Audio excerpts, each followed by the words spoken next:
Hi everybody and welcome to the Train Sim World 4 Dev Diaries, where we lift the lid on the development of the latest installation of the Train Sim World franchise. Today we'll be talking about all of the new and improved features you can expect with Train Sim World 4, including the editor, photo mode, and updates to all of our creative tools. Let's take it away.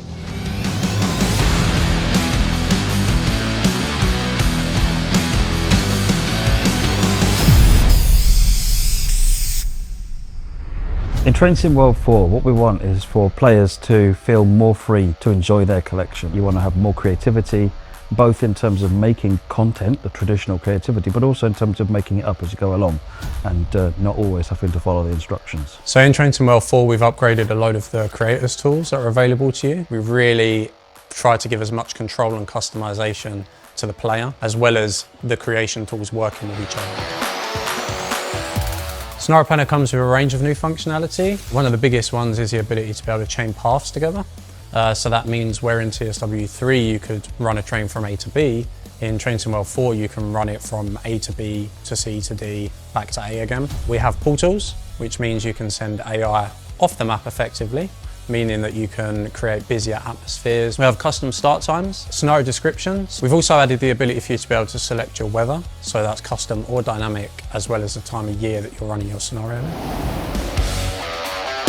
So the improvements that we've made to Livery Designer versus TSW3 are the ability to undo and redo. This is a crucial change for creators that are adding a lot of layers to their trains. In TSW3 you would effectively have to completely delete it and start again if you made a mistake, whereas with TSW4 you can simply undo the steps or redo them. The biggest change we've probably made to Livery Designer is 1,000 layer limit.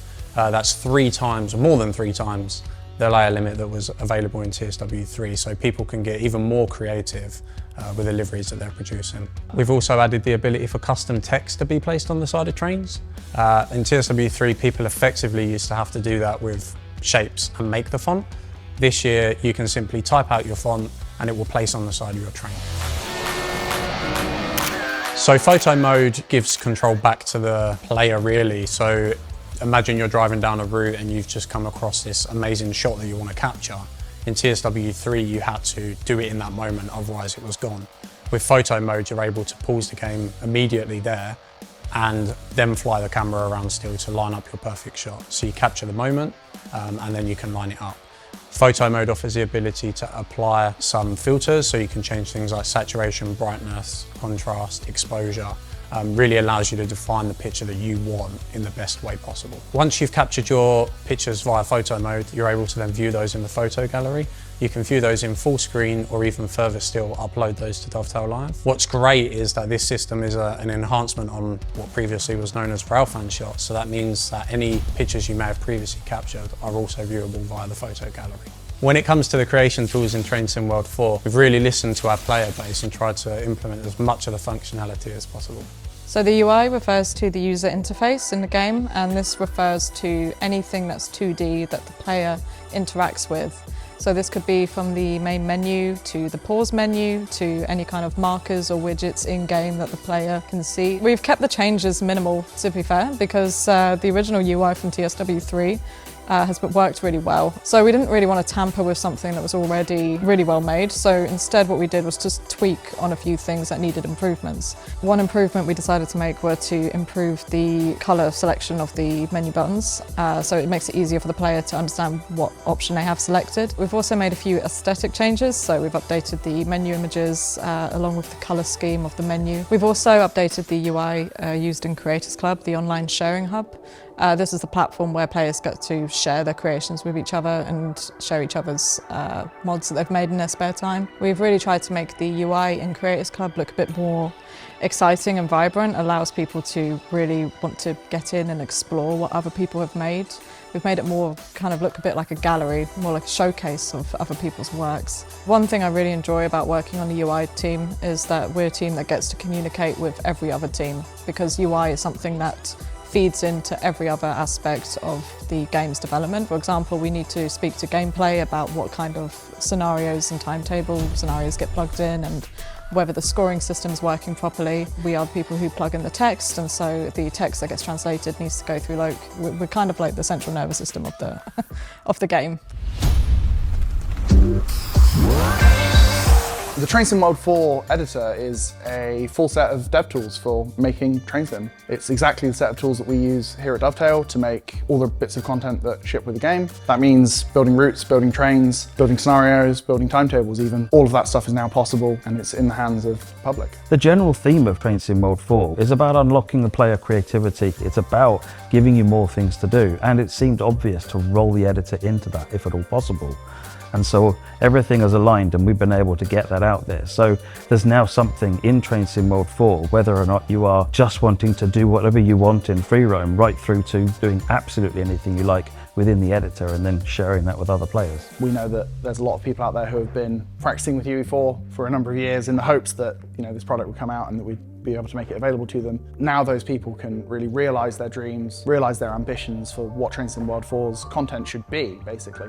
And we know it's going to be a bit of a learning curve for a lot of people.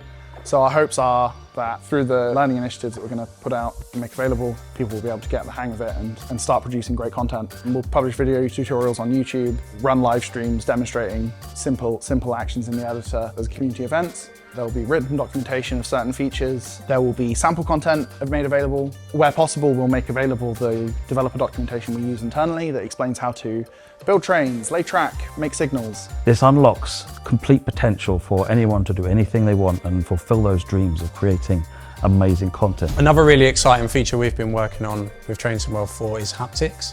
That's the vibration on controller and light bar and speaker for PlayStation users. There's different types of vibrations depending on what you're doing. So if you're interacting with notches or switches within inside a cab, if you're passing over junctions, or even when you're coupling to trains. The light bar on PlayStation shows the next signal aspect. So if you're approaching a red signal, red light bar will show. The speaker, train system alert. So if your AWS system is sounding, that will come through the speaker and your light bar will also flash orange.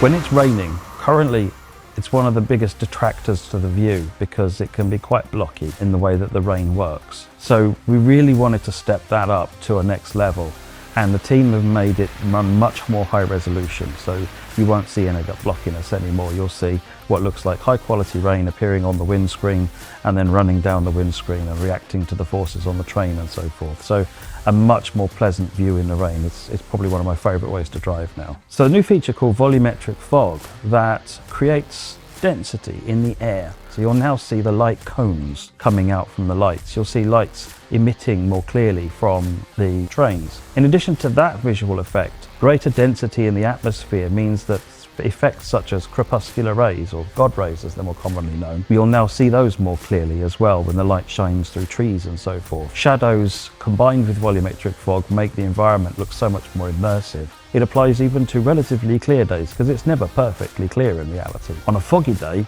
your headlights take on a whole new problem because just like in reality, your headlights just light up all the fog in front of you. So it's a new driver challenge as well. We've implemented a new feature called the Mini HUD, which is very similar to our current HUD, except it strips back a lot of the information that new players may not need. So it allows the player to just focus more on the gameplay than rather be constantly looking at the HUD.